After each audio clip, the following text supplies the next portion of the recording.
America থেকে তারা যদি সবুজ সংকেত পায় তাহলে তারা পুনরায় আক্রমণ চালাবে এবং ইরানকে ধূলিসাৎ করে দিবে। ডোনাল্ড ট্রাম্প এত বেশি কোণঠাসা হয়ে গেছে যে তার কিন্তু এদিকেও নেই ওদিকে নয়। 430 কেজি যেটা আছে ওদের ওখানে জমা, 60% বিশুদ্ধিকরণ কৃত ইউরেনিয়াম, সেটা যদি মানে ওখান থেকে উদ্ধার করার চেষ্টা করে তাহলে সেটা হবে ক্যাটাস্ট্রফিক। এই যে একটা ন্যারেটিভ তৈরি হচ্ছে যে ইরানের নেতৃত্ব দ্বিধাবিভক্ত, এটা কিন্তু সর্বৈব মিথ্যা। বিশ্বব্যাপী ইরানের একটা ভাবমূর্তি সৃষ্টি হয়েছে যে ভাবমূর্তিটা আসলেই ইরানের জন্য একটা শক্তি হিসেবে দাঁড়িয়েছে। Make America great again, not make Israel great again. যে ইসরায়েলের পরিচয় হচ্ছে গণহত্যাকারী একটা দেশ এবং শিশু হত্যাকারী একটা দেশ, নারী হত্যাকারী একটা দেশ। ডোনাল্ড ট্রাম্প কিন্তু পরাজয় বরণ করতে জানে না বা চেনে না পরাজয় কি। সে চাই ভিক্টরি, সে চাই বিজয়, সে চাই সেই হচ্ছে সবচেয়ে বড়। এই যে একটা নার্সিস্টিক একটা মনোভাব ডোনাল্ড ট্রাম্পের আছে।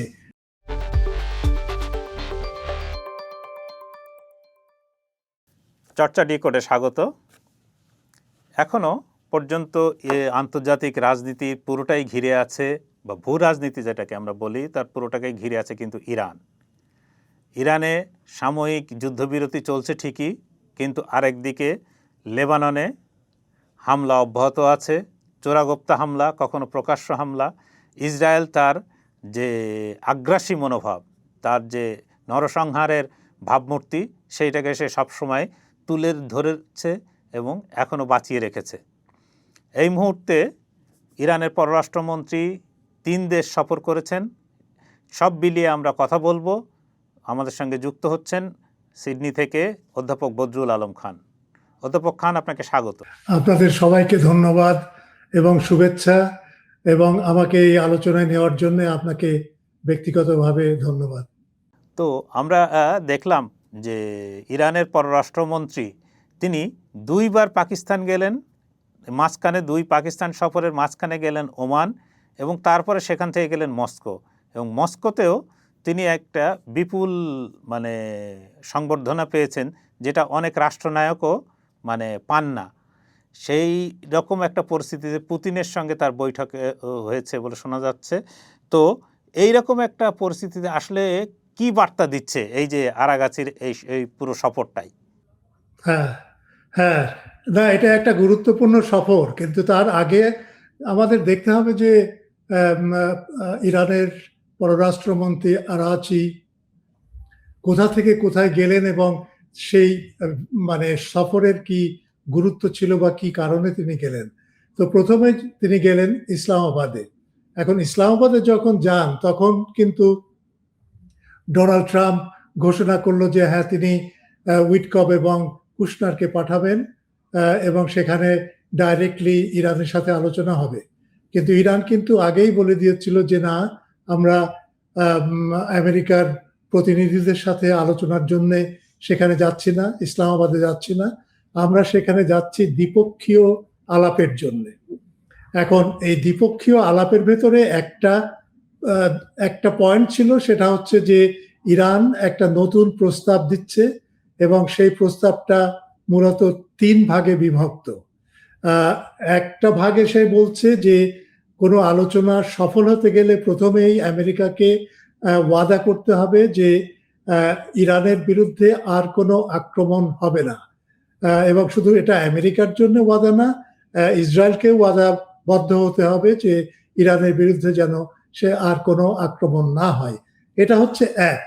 দ্বিতীয় হচ্ছে যে হরমুজ প্রণালী তো বন্ধ আছে এবং ইরান সেটা বন্ধ করে রেখেছে, এটা প্রায় অনেক দিন হতে চললো। তো বেশ কিছু জাহাজ যাতায়াত করছে, একেবারে যে বন্ধ সেটা না।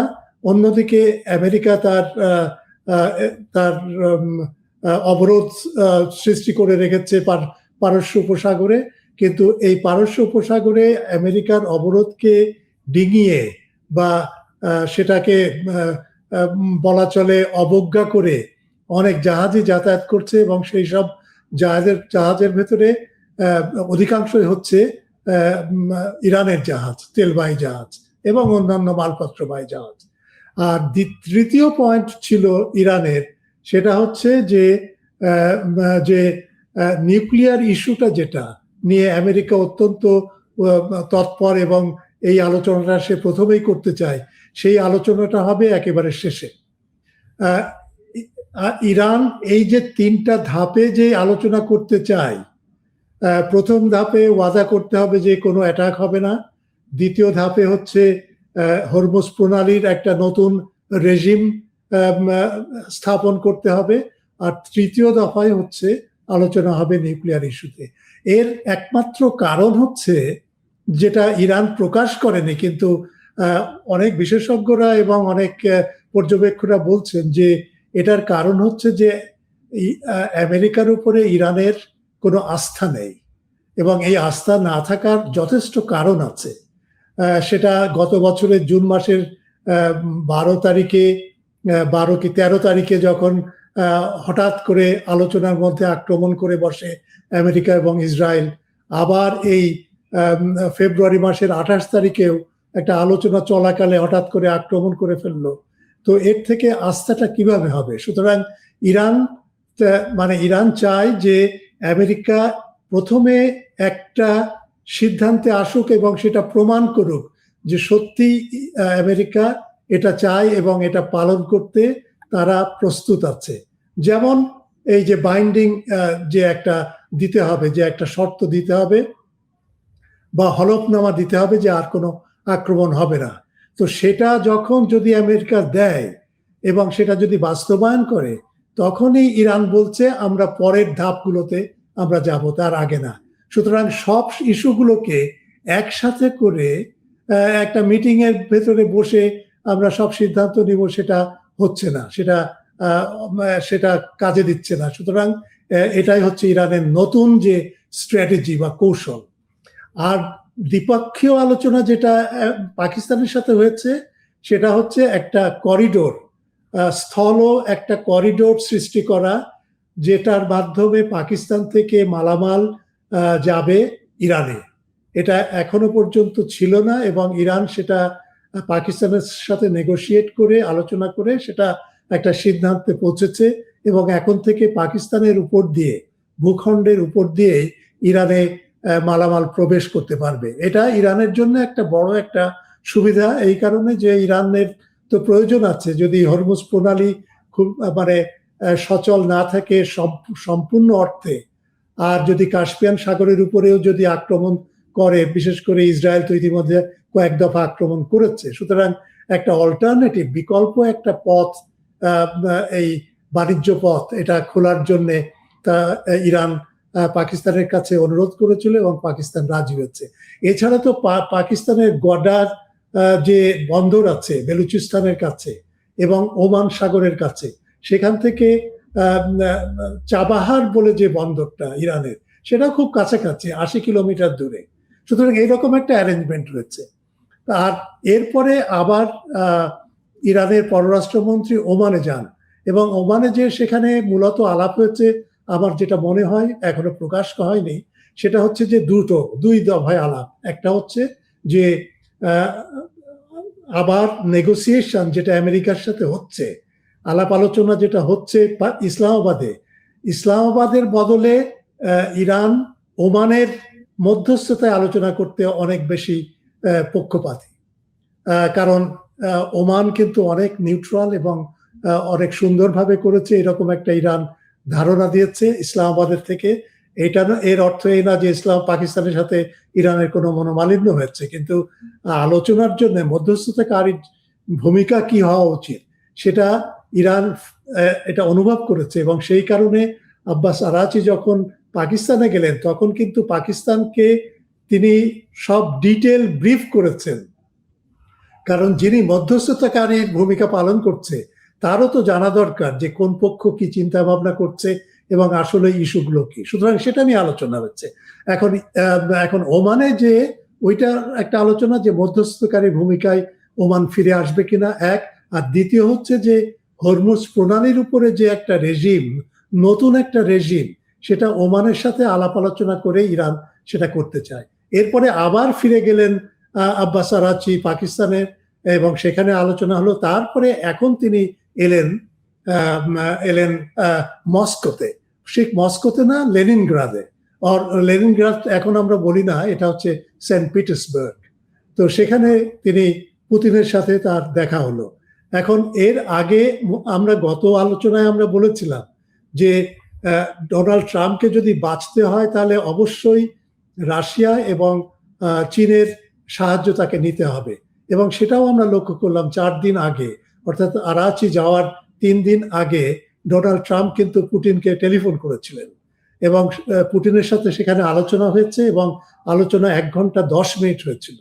এখন এই আলোচনাটা খুব একটা সুবিধাজনক হয়নি, সুবিধাজনক বা ফলপ্রসূ হয়নি, কারণ পুতিন ট্রাম্পকে অত্যন্ত কড়া ভাষায় জানিয়ে দিয়েছে যে এই আক্রমণ যেটা তারা ইসরায়েলের সাথে করলো এটা অবৈধ, এটা অগণতান্ত্রিক, এবং আন্তর্জাতিক আইনের ভেতরে এটা পড়ে না, এবং তার আইনের বিরোধী। সুতরাং এরকম ভাবে আলোচনা করার পরে আলোচনাটা বেশি দূর এগোয়নি, এবং ডোনাল্ড ট্রাম্প মনক্ষুণ্ণ হয়েছেন বলে অনেকে প্রকাশ করছে। এরপরে আরাচি সেখানে গেলেন সেন্ট পিটার্সবার্গে, এবং সেখানে তাকে যেভাবে অভ্যর্থনা জানানো হলো, এটা ডিপ্লোম্যাটিক ভাষায় এটাকে বলা যায়, এটাকে বিশ্লেষণ করা খুব কঠিন, কিন্তু এটুকু বলা যায় যে পুতিন যখন বলছেন যে আমরা আপনাকে ধন্যবাদ জানাচ্ছি এবং আপনাদের জাতির সাহসিকতা এবং যে বীরত্বের সাথে আপনারা আপনাদের হামলা, আমেরিকা এবং ইসরায়েলের হামলা মোকাবেলা করে আপনারা আপনাদের সার্বভৌমত্ব এবং দেশকে রক্ষা করেছেন এই পর্যন্ত, তার জন্য আমরা অত্যন্ত গর্বিত এবং আমরা আপনাকে ধন্যবাদ জানাই। এবং ঠিকই প্রত্যুত্তরে আরাচিও পুতিনকে অনেক ধন্যবাদ জানিয়েছে, এবং যে সমস্ত সাহায্য রাশিয়া দিচ্ছে এবং দিয়ে যাবে সে সম্পর্কে উল্লেখ করেছে এবং ধন্যবাদ জানিয়েছে। এখন সাহায্য এবং পুতিনের সাথে আলাপ আলোচনার পরে আরো কিন্তু বেশ কয়েক দফায় আলোচনা হয়। তার ভেতরে এক হচ্ছে সের্গেই লাভরভের সাথে, রাশিয়ার পররাষ্ট্রমন্ত্রীর সাথে আলোচনা হয়েছে আরাচির।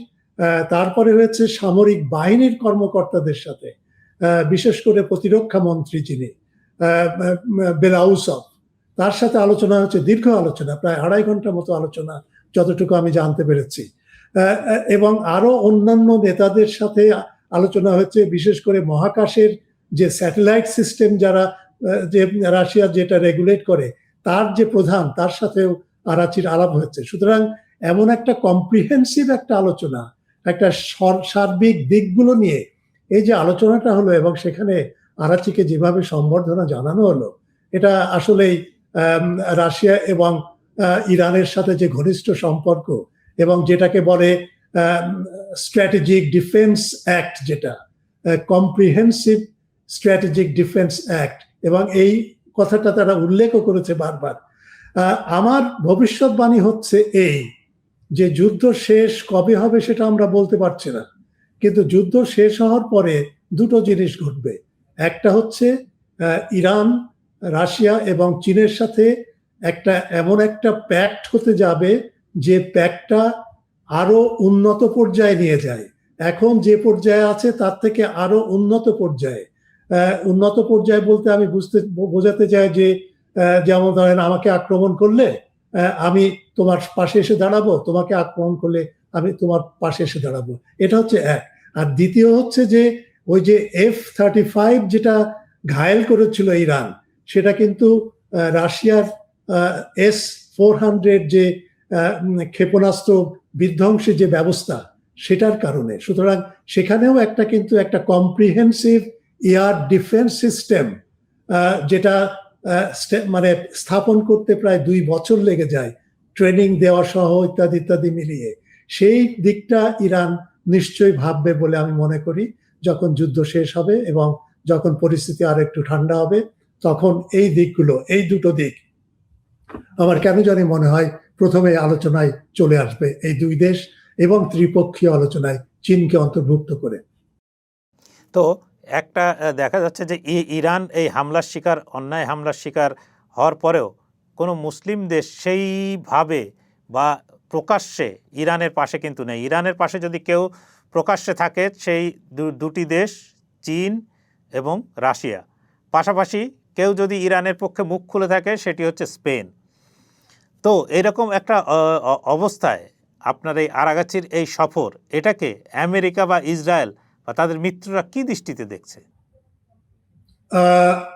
ইসরায়েল তো এই 2 দিন আগে ইসরায়েলের যে প্রতিরক্ষা মন্ত্রী, তিনি এমন ভাষা ব্যবহার করে একটা ঘোষণা দিয়েছে যেখানে ইরানকে প্রস্তর যুগে পাঠানোর ব্যবস্থা করছে বা চিন্তা ভাবনা করছে ইসরায়েল, এবং ইসরায়েল কেবলমাত্র অপেক্ষা করছে যে আমেরিকা থেকে তারা যদি সবুজ সংকেত পায় তাহলে তারা পুনরায় আক্রমণ চালাবে এবং ইরানকে ধূলিসাৎ করে দিবে। এরকম একটা বক্তব্য এসছে এই আরাচির সফরের প্রেক্ষাপটে।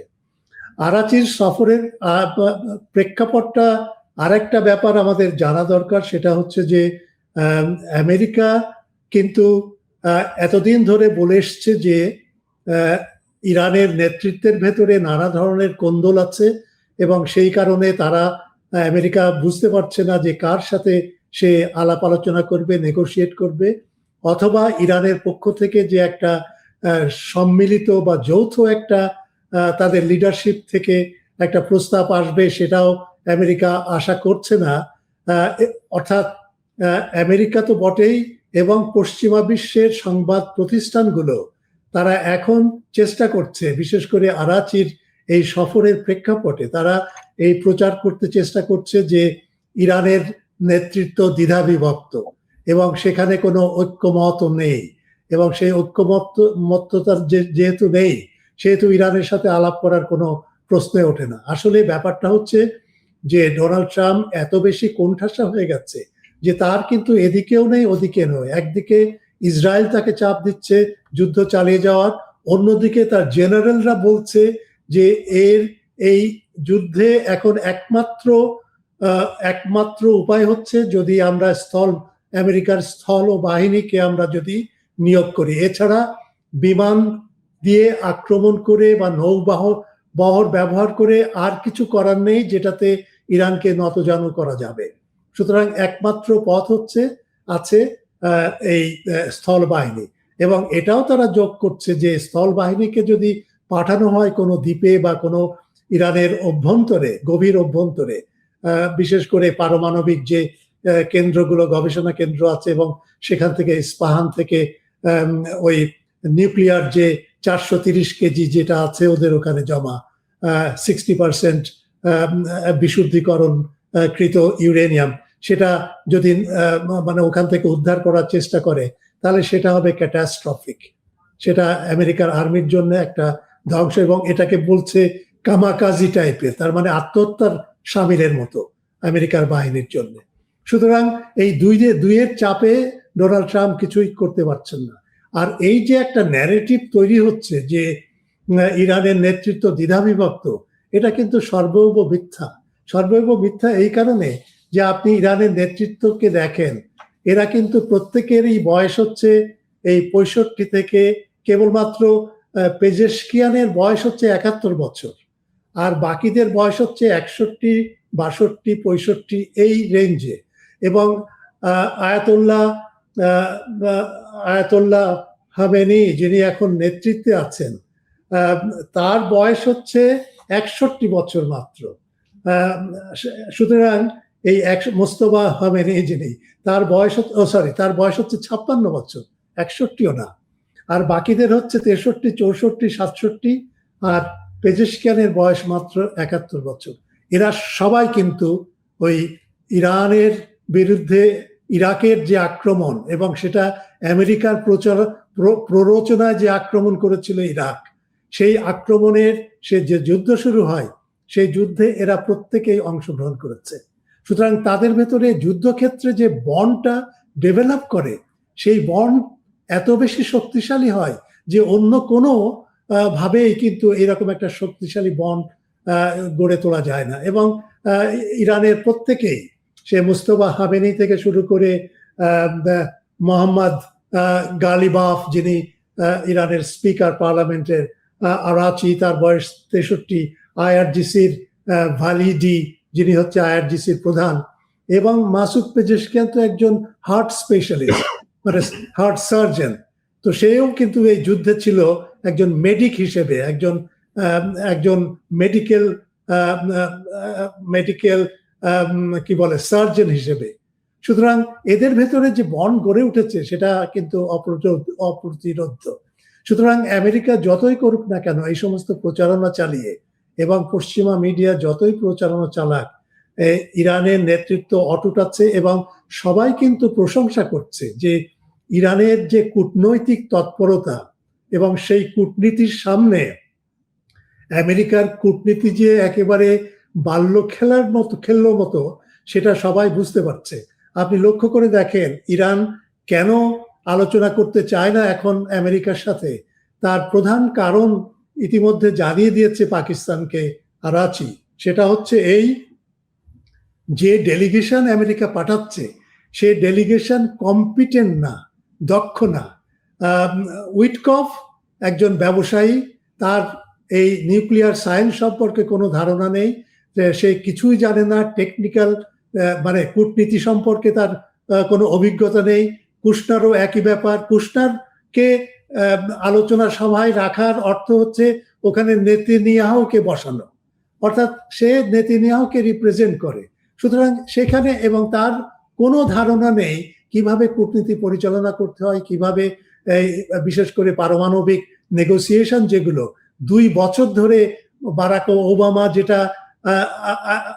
যেটা আইসিপিওএ যেটা করেছিল সেইটা ধারে কাছেও এরা নেই, এরা কিছুই করতে পারে না। সুতরাং ইরান বলছে যে এদের সাথে আলোচনা করা হচ্ছে একটা সময় ক্ষেপণ করা এবং সময় নষ্ট করা। সুতরাং সেই সময় নষ্ট করার সময় ইরানের নেই, এইরকম একটা। সুতরাং এই যে প্রেক্ষাপটটা তৈরি হয়েছে, বিশেষ করে আরাচির এই যে কূটনৈতিক তৎপরতা এবং তার দক্ষতা, এটা কিন্তু সবাই কিন্তু লক্ষ্য করছে। এবং সেই কারণে আমেরিকার অদক্ষতা, এবং আমেরিকা একবার এটা বলছে আর একবার ওটা বলছে, কুশনার যাবে কি যাবে না, উইটকফ প্লেনে উঠেছে কিনা, জেডি ভ্যান্স যাবে কিনা, প্রেসিডেন্ট ডোনাল্ড ট্রাম্প নিজেই জানে না। সুতরাং এইরকম একটা অদক্ষ এবং অযোগ্য একটা টিমের সাথে ইরান কেন আলোচনা করবে? এবং সেই কারণেই কিন্তু দেখেন যে ইরান ইসলামাবাদে গেল, যে এরকম একটা ধারণা হলো যে কুশনার এবং উইটকফ এবং জেডি ভ্যান্স আসবে। আবার একদিন কাটিয়েই আরাচি কিন্তু চলে গেলেন ওমানে, আবার ফিরে আসলেন। সুতরাং আমেরিকাকে সে মানে ভ্রুক্ষেপই করে নেই, মানে কোনো পরোয়াই করে নাই, না করে এটা জানিয়ে দিল যে তোমরা যে সমস্ত কথাবার্তা বলছো, যেভাবে উদ্ভট, এক সময় একটা উদ্ভট কথা বলছো, আরেক সময় আরেকটা কথা বলছো, এর সাথে আমরা নেই। তোমরা তোমাদের টিম নিয়ে আসো, তোমাদের ডেলিগেশনটাকে বড় করো, ডেলিগেশনের দক্ষ লোকদেরকে নিয়ে আসো যারা পারমাণবিক বিজ্ঞান সম্পর্কে জানে, তার প্রযুক্তি সম্পর্কে জানে, এবং যে সমস্ত ব্যাপারগুলো ইরানের সাথে ইতিমধ্যে 2015 সাল থেকে আলোচনা হয়েছে, সেই রকমের একটা দক্ষ একটা টিম যতক্ষণ পর্যন্ত না আনছো ততক্ষণ পর্যন্ত আমরা এই উইটকফ এবং কুশনার জাতীয় অযোগ্য এবং ইম্যাচিওর এই সমস্ত ব্যক্তিদের সাথে আমরা বসে আলোচনা করতে চাই না। সুতরাং আরাচির এই এবং মুসলিম দেশ সবাই নীরব আছে, এটাও আপনি উল্লেখ করেছেন। এবং এটা অদ্ভুত একটা ব্যাপার যে মুসলিম দেশ ইরানকে আক্রমণ করলো অযাচিতভাবে, আকস্মিকভাবে, আলোচনার মধ্যখানে, অথচ কোনো মুসলিম দেশই ইরানকে সমবেদনা জানিয়ে একটা যে বক্তব্য দেওয়া, একটা ভাষ্য দেওয়া বা একটা বিবৃতি দেওয়া, কেউ কিছু করলো না। তাহলে মনে করে দেখেন এদের মাথা কতটুকু পচে গেছে এবং এরা কিভাবে গোলামিগিরি করছে, এবং এদের নিজস্ব সত্তা বলে কিছু নেই। সুতরাং সেই জায়গায় ইরান এইরকম একটা বিশ্ব শক্তিকে, পরাশক্তিকে অন্ততপক্ষে ঠেকিয়ে দিয়ে তার বিরুদ্ধে বেঁচে আছে, যে এটা যে একটা কত বড় একটা দৃষ্টান্ত, বীরত্বের দৃষ্টান্ত, দেশ প্রেমের দৃষ্টান্ত, সেটা তো আমরা সবাই লক্ষ্য করছি। এবং সেই কারণেই কিন্তু বিশ্বব্যাপী ইরানের একটা ভাবমূর্তি সৃষ্টি হয়েছে, যে ভাবমূর্তিটা আসলেই ইরানের জন্য একটা শক্তি হিসেবে দাঁড়িয়েছে।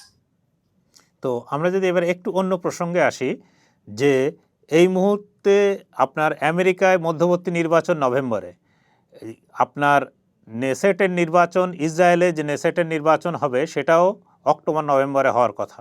দুই পক্ষই কিন্তু, ইসরায়েলে কিন্তু বিরোধী পক্ষ ইতিমধ্যে অনেক সক্রিয় হয়ে উঠেছে, বিরোধী পক্ষ ইতিমধ্যে নেতানিয়াহুকে সরানোর জন্য উঠে পড়ে লেগেছেন। এই যে দুই পক্ষের একটা মধ্যবর্তী, একজনের কাছে মধ্যবর্তী নির্বাচন, একজনের ইসরায়েলের কাছে জাতীয় নির্বাচন, মানে মূল কথা হচ্ছে ক্ষমতা টিকিয়ে রাখতে পারবেন না, সেইভাবে ধরে রাখতে পারবেন কিনা। তো এই বিষয়টা কি মানে এই যুদ্ধের বা শান্তি প্রতিষ্ঠায় বা কোনো চুক্তির পক্ষে কোনো অন্তরায় হবে, নাকি এটাকে এগিয়ে নিতে সাহায্য করবে? আমেরিকা যে আমি আমেরিকা দিয়ে শুরু করি। আমেরিকার যে মধ্যবর্তীকালীন যে নির্বাচন, যেটা নভেম্বর মাসে হওয়ার কথা, সেখানে কিন্তু নানা ধরনের মানে অভ্যন্তরীণ ঘটনা ঘটছে। একটা দিক আমরা যেটা লক্ষ্য করছি সেটা হচ্ছে যে এমনকি ডেমোক্রেটিক পার্টির ভেতরে যে ক্যান্ডিডেট সিলেকশন নিয়ে যে আলাপ আলোচনা হচ্ছে এবং কোন ক্যান্ডিডেটকে ডেমোক্রেটিক পার্টি প্রতিনিধিত্ব করবে, সেটা নিয়ে কিন্তু সাংঘাতিক একটা গন্ডগোল সৃষ্টি হয়েছে। এবং সেই গন্ডগোলটা হচ্ছে এই যে, যে সমস্ত ক্যান্ডিডেট এবং যারা প্রার্থী পদ নিতে চায়, তারা এই এস্টাবলিশমেন্টের সাথে যারা যুক্ত আছে বা এই ইরানের বিরুদ্ধে যুদ্ধের পক্ষে আছে, তাদের বিরুদ্ধে কিন্তু বিকল্প যারা আছে, যে সমস্ত ক্যান্ডিডেট যারা চায় তাদের ক্যান্ডিডেটসরা যেন ডেমোক্রেটিক পার্টি তাদেরকে মনোনয়ন দেয়, সেই তারাই কিন্তু আজকে অনেক বেশি করে মানে সামনে এগিয়ে এসছে এবং তারাই কিন্তু অনেক পপুলার হিসেবে তাদেরকে দেখা যাচ্ছে। সুতরাং ওই যে চিরাচরিত যারা ইরানের বিরুদ্ধে আমেরিকান সাম্রাজ্যবাদকে প্রতিষ্ঠা করার জন্য যা কিছু করা, নিওকন জাতীয় আইডিওলজি, এই যে আইডিওলজির ধারক যারা, তাদেরকে কিন্তু তা পরাস্ত করছে এই যারা এর উল্টো দিকে চায়, যারা শান্তি চায়, যারা যুদ্ধ চায় না, যারা ডোনাল্ড ট্রাম্পকে ওই ম্যাগা হিসেবে পেতে চায়, make America great again, not make Israel great again. এই যে একটা মানে ধারণা এবং একটা পলিটিক্যাল একটা স্লোগান নিয়ে ডোনাল্ড ট্রাম্প যখন এসেছিলেন, ডোনাল্ড ট্রাম্পকে তারা চায় ফিরে যেতে ওই জায়গাটায়। সুতরাং ডেমোক্রেটিক পার্টির ভেতরে এটা চলছে, আর রিপাবলিকান পার্টির ভেতরে তো এটা ধরেই নিয়েছে এখন সবাই যে নভেম্বরের নির্বাচনে ডোনাল্ড ট্রাম্প হারবে, এবং সেই হারাটা যদি, এই পরাজয়টা যদি খুব বেশি প্রকট হয়, তার মানে সিনেট এবং কংগ্রেস দুই জায়গায় যদি ডোনাল্ড ট্রাম্প হারে এবং হাউস মানে সেখানে সংখ্যালঘিষ্ঠ হয়ে যায়, তাহলে তার ইমপিচমেন্টের একটা সম্ভাবনা সবাই দেখছে।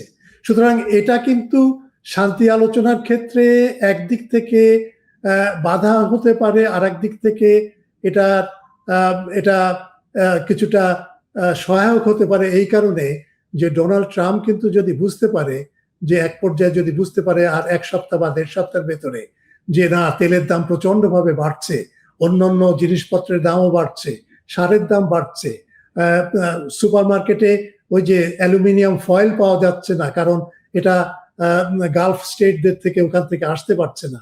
সুতরাং এইরকম একটা পরিস্থিতি যদি আরো সৃষ্টি হয় এবং তার জনসমর্থনে যদি আরো ভাটা নামে, তাহলে সে যেভাবে হোক না কেন বাধ্য হবে একটা ফেস সেভিং, মুখ রক্ষা করে এখান থেকে চলে আসার জন্য, এবং সেখানে ইরানের সাথে একটা নেগোসিয়েশনের সম্ভাবনা আছে। এটা আমেরিকার পক্ষ থেকে আমি বলছি।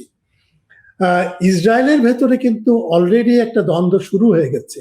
যারা নেতানিয়াহুর বিরুদ্ধে দাঁড়াতে চায়, প্রধানমন্ত্রী পদে বা পার্টিগতভাবে লিকুড পার্টিকে হারাতে চায়, সেই জাতীয় লোকরা বা প্রতিনিধিরা, রাজনৈতিক দলগুলো, তারা বলছে যে নেতানিয়াহু ফেল করেছে কিসে? এক হচ্ছে গাজাতে এখনো পর্যন্ত হামাস শক্তিশালী অবস্থায় আছে। লেবাননে সবচেয়ে বড় ব্যর্থতা হয়েছে তার।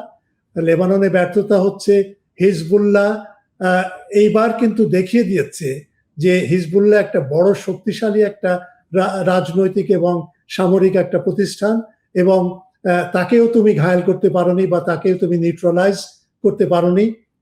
দ্বিতীয়, আর তৃতীয় হচ্ছে ইরানে যে সমস্ত উদ্দেশ্য এবং লক্ষ্য নিয়ে তুমি গিয়েছিলে নেতানিয়াহু, তার একটাও তুমি বাস্তবায়ন করতে পারোনি। সুতরাং তুমি একজন ফেইল্ড প্রধানমন্ত্রী, এবং এই ফেইল্ড প্রধানমন্ত্রী হওয়ার কারণে তোমার কোনো আর মানে তোমার অধিকার নেই এই ইসরায়েলকে পরিচালনা করা বা তার নেতৃত্ব দেওয়া। এটা হচ্ছে একটা দিক। আর একটা দিক হচ্ছে লক্ষ্য করার বিষয় যে ইসরায়েলে, এবং সেটা প্রতিটা দেশেই কিন্তু পরিবর্তন হচ্ছে।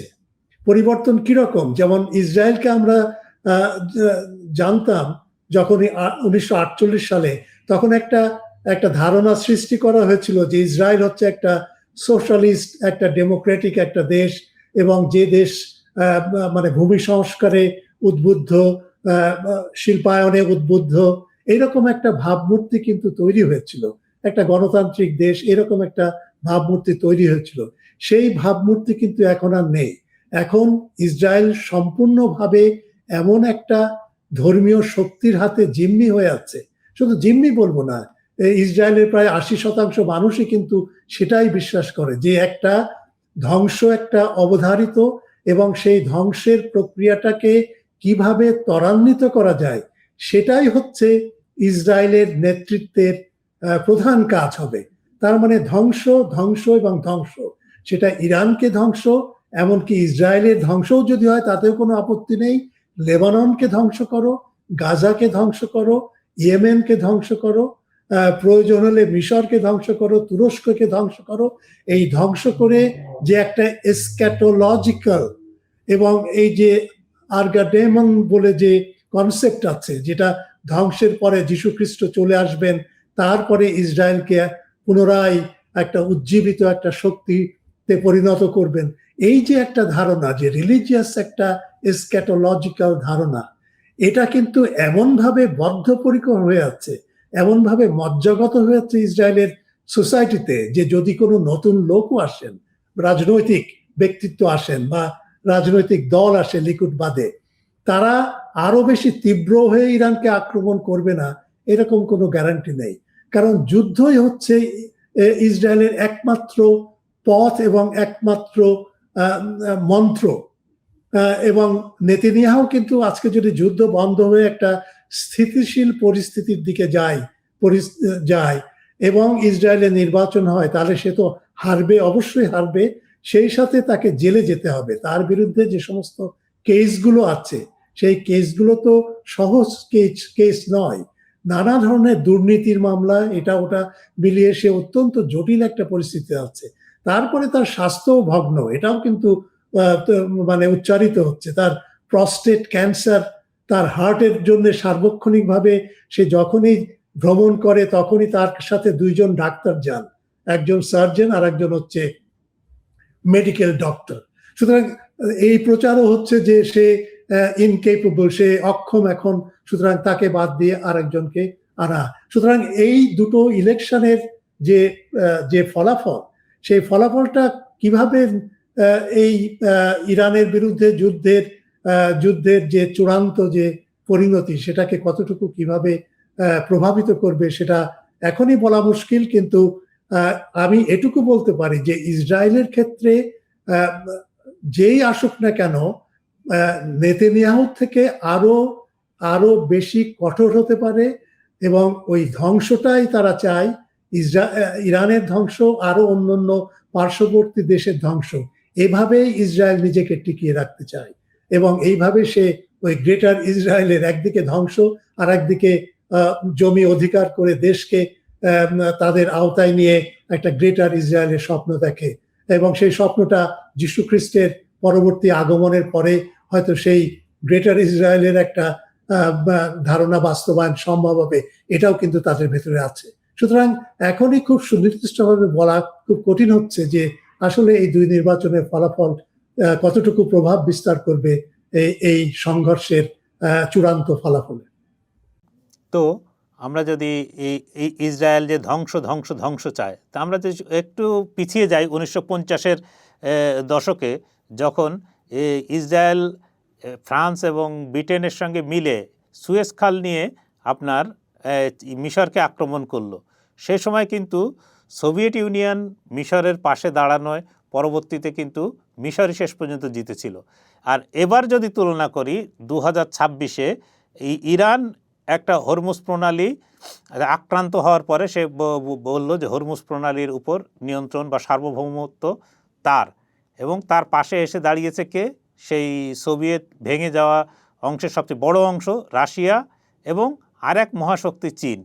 এক্ষেত্রে কি মানে ওই সুয়েজ খালের মতো হরমুজ প্রণালীতেও কি একই ধরনের দেখা যেতে পারে মনে হয়? না, আমি এর ভেতরে একটা পার্থক্য আমি টানতে চাই। মানে সুয়েজ ক্যানালের সুয়েজ যুদ্ধের কথাই বলি, শুরু করি। মিশর আসওয়ান ড্যাম নামে একটা ড্যাম প্রকল্প নীল নদীর উপরে তারা মানে স্থাপন করার একটা প্ল্যান করেছিল, এবং সেখানে ব্রিটেন এবং ফ্রান্স তাকে সাহায্য করবে এরকম একটা ওয়াদা করেছিল। কিন্তু গামাল আব্দেল নাসের যখন প্রেসিডেন্ট হয়ে ক্ষমতা গ্রহণ করলেন, তারপরেই তিনি এই সুয়েজ খাল, যেটা ব্রিটেন এবং ফ্রান্স দুই দেশ মিলে চালাতো, এবং তার অধিকার ছিল, সম্পূর্ণ অধিকার ছিল, এবং অধিকার ছিল এই সুয়েজ খালের উপরে এই দুই দেশের, এইটা জাতীয়করণ করে ফেলে গামাল আব্দেল নাসের। এই জাতীয়করণের পরপরই অত্যন্ত রাগান্বিত ব্রিটেন এবং ফ্রান্স তখন বলে যে আমরা আসওয়ান ড্যাম তৈরির ক্ষেত্রে যে চুক্তি করেছিলাম সেই চুক্তি ভঙ্গ, এবং আলটিমেটলি তার কয়েক মাস পরে ব্রিটেন এবং ফ্রান্স আক্রমণ করে মিশরকে, সুয়েজ খালে পার্শ্ববর্তী এলাকায় আক্রমণ করে এবং দখল করে নিতে চায় সুয়েজ খাল। কিন্তু সেখানে আমেরিকাও সাহায্য করেছিল মিশরকে ব্রিটেন এবং ফ্রান্সের বিরুদ্ধে, এবং সোভিয়েত ইউনিয়নও সাহায্য করে মিশরকে, এবং এই যুদ্ধে ফ্রান্স এবং ব্রিটেন পরাজিত হয় এবং সেইভাবেই এর নিষ্পত্তি হয়, এবং আজও পর্যন্ত সুয়েজ খাল মিশরের মালিকানায় আছে। সুতরাং সেখানে কোনো পরিবর্তন হয়নি। কিন্তু পরিবর্তনটা কি? পরিবর্তনটা অনেকেই বলেন যে 1956 সালে সুয়েজ খালের যে যুদ্ধ, সেই যুদ্ধই নাকি ব্রিটেনের এই পরাশক্তি হিসেবে ব্রিটেনের অবস্থানকে অনেক নমনীয় করে ফেলে, এবং ব্রিটেন তার পরাশক্তির মর্যাদা ওই মুহূর্তের পর থেকে হারিয়ে ফেলে। আসলে কিন্তু ব্রিটেনের ডিক্লাইন যেটাকে আমরা বলি, পতন যেটাকে আমরা বলি, তা শুরু হয়েছিল কিন্তু 1900 সাল থেকে। 1900 সাল থেকে শুরু হয়েছিল এই কারণে যে 1871 সালে জার্মানি যখন একীভূত হয়ে একটা বিশাল একটা বিসমার্কের অধীনে একটা বিশাল একটা শক্তিশালী দেশ হিসেবে আত্মপ্রকাশ করলো, তখন থেকে ব্রিটেন কিন্তু চেয়েছিল যেভাবেই হোক না কেন এই জার্মানির ক্ষমতাটাকে খর্ব করা, তার শিল্পায়নকে ধ্বংস করা, ইত্যাদি ইত্যাদি। এবং সেই কারণে কিন্তু প্রথম মহাযুদ্ধ শুরু হয়েছিল, এবং সেই প্রথম মহাযুদ্ধে ব্রিটেন জয়লাভ করেছিল ঠিকই অন্যান্য মিত্র শক্তির সাথে, কিন্তু ওই 1900 সাল থেকে শুরু করে 1918 সালের ভেতরে ব্রিটেন ইতিমধ্যেই কিন্তু তার সমস্ত শক্তি, প্রায় অর্ধেক শক্তি হারিয়ে ফেলেছে।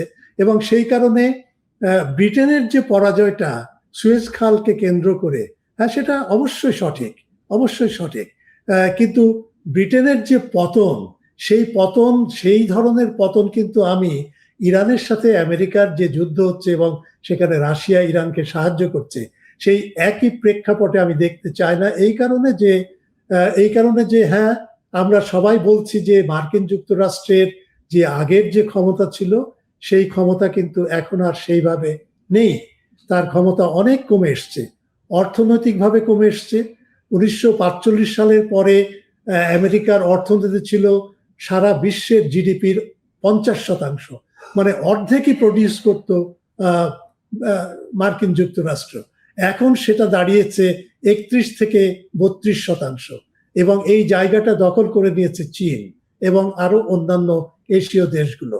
সুতরাং আমেরিকার শক্তি খর্বিত হচ্ছে ঠিকই, কিন্তু আমেরিকার যে সামরিক শক্তি আছে সেটা তো এখনো অত্যন্ত অটুট আছে।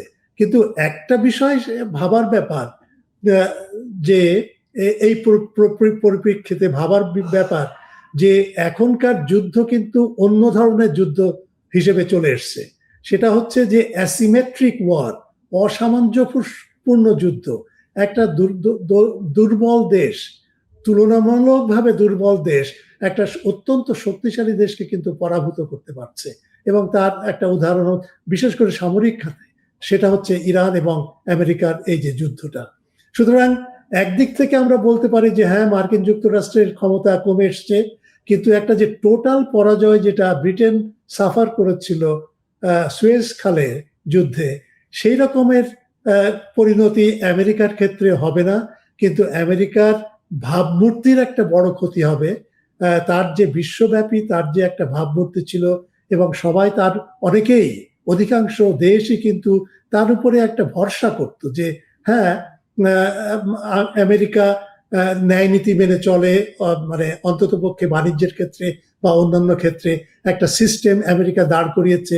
সেই সিস্টেম ভুল ত্রুটি সহই কিন্তু চলছে এবং বিশ্ব ব্যবস্থাটাকে চালু রেখেছে, এরকম একটা আস্থা ছিল। কিন্তু এই যুদ্ধটা শুরু করে একটা অমানবিক একটা যুদ্ধ, একটা আক্রমণ করে একটা দেশকে ধ্বংস করে দেওয়ার পায়তারা করা, এটার কারণে এবং ইসরায়েলের সাথে মিলে, যে ইসরায়েলের পরিচয় হচ্ছে গণহত্যাকারী একটা দেশ এবং শিশু হত্যাকারী একটা দেশ, নারী হত্যাকারী একটা দেশ, তার সাথে মিলে এবং তারকে অনুসরণ করে তাকেই বরং তার জন্যই বরঞ্চ এই যুদ্ধে যাওয়া, এটাতে তার ভাবমূর্তি সাংঘাতিকভাবে ক্ষতি হয়েছে এবং সেখান থেকে সে উঠে আসতে পারবে কিনা কতটুকু জানি না। কিন্তু সামরিকভাবে যদি আমরা ট্রেডিশনাল আর্মির কথা বলি, তাহলে একদিক থেকে আমি বলবো যে হ্যাঁ, আমেরিকা বিধ্বস্ত, কোনো সন্দেহ নেই। আর অন্য দিক থেকে সেই দিক থেকে আমি বলবো যে হ্যাঁ, এটা একটা পরাজয়, তবে ব্রিটেনের আয়তনে না। আবার অন্য দিক থেকে বলবো যে তার সমস্ত কিছুই তো ইনট্যাক্ট আছে এখনো পর্যন্ত, এই কারণে যে আমেরিকা তো দুই মহাসাগর দ্বারা সেপারেটেড, পৃথক। একটা হচ্ছে আটলান্টিক মহাসাগর এবং আর একটা হচ্ছে প্রশান্ত মহাসাগর। সুতরাং তার দেহে কিন্তু ওইভাবে আঁচ পড়ে না। যে আঁচটা পড়ে সেটা হচ্ছে তার ভাবমূর্তির যে নষ্ট, তার কূটনৈতিক দিকের দুর্বলতা, তার অন্যান্য দেশের সাথে তার যে সম্পর্কের যে ঘাটতি। এবং এটা আমরা লক্ষ্য করেই দেখছি যে ইউরোপ আজকে কিন্তু আর আমেরিকার সাথে সেইভাবে নেই। ইভেন ফ্রেডরিক ম্যাটস, জার্মানির চ্যান্সেলর, সেও কিন্তু আজকে সমালোচনা করে বলছে যে ইরান আমেরিকাকে অপদস্থ করছে কূটনৈতিকভাবে অন্তত পক্ষে। সুতরাং এটা একটা জটিল ব্যাপার। অনেকে তুলনা করতে পারে, আমিও কিছুটা বলতে পারি যে হ্যাঁ, সুয়েজ খালের মতোই একটা পরাজয়ের দিকে আমেরিকা যাচ্ছে, কিন্তু কূটনৈতিক তৎপরতার মাধ্যমে আমেরিকা এখান থেকে উঠে আসার তার সম্ভাবনা আছে। কিন্তু সেটা নির্ভর করছে ডোনাল্ড ট্রাম্পের ইগোর উপরে। ডোনাল্ড ট্রাম্প কিন্তু পরাজয় বরণ করতে জানে না বা চেনে না পরাজয় কি। সে চায় ভিক্টরি, সে চায় বিজয়, সে চায় সেই হচ্ছে সবচেয়ে বড়। এই যে একটা নার্সিস্টিক একটা মনোভাব ডোনাল্ড ট্রাম্পের আছে, সেটা উতরিয়ে যদি সে ঠান্ডা মাথায় এবং প্রজ্ঞাসম্পন্ন একটা পরিবেশে সে যদি সিদ্ধান্ত নেয় যে না, এই যুদ্ধটা আমেরিকাবাসী আর চালাতে চায় না, তারা এর যুদ্ধের প্রচন্ডভাবে তার বিরুদ্ধে, সুতরাং একটা সলিউশনের প্রয়োজন, সেই রকম মনোবৃত্তি নিয়ে যদি আসে, তাহলেও কিন্তু আমেরিকা ওই ব্রিটেনের মতো সুয়েজ খালে পরাজয় বরণ না করেও কিন্তু কিছুটা গা বাঁচিয়েও কিন্তু এখান থেকে উদ্ধার পেতে পারে বলে আমি মনে করি। ধন্যবাদ অধ্যাপক খান চর্চাকে সময় দেওয়ার জন্য। আপনাদের সবাইকে ধন্যবাদ এবং শুভেচ্ছা, বিশেষ করে আপনাদের দর্শক এবং শ্রোতা মণ্ডলী। তারা নানা সময়ে নানাভাবে নানা মত প্রকাশ করে যান, নানা মন্তব্য দেন, এবং সেগুলো আপনারাও যেরকম উপভোগ করেন এবং আপনারাও যেরকম উপকৃত হন, আমার মতো আরো অনেক যারা এই সমস্ত অনুষ্ঠানে, আপনাদের অনুষ্ঠানে অংশগ্রহণ করে, তারাও কিন্তু উপকৃত হয়। সুতরাং আবার আপনাদের সবাইকে ধন্যবাদ। প্রিয় দর্শক, চর্চা ডিকোডে এখন এ পর্যন্তই। দেখা হবে পরের পর্বে।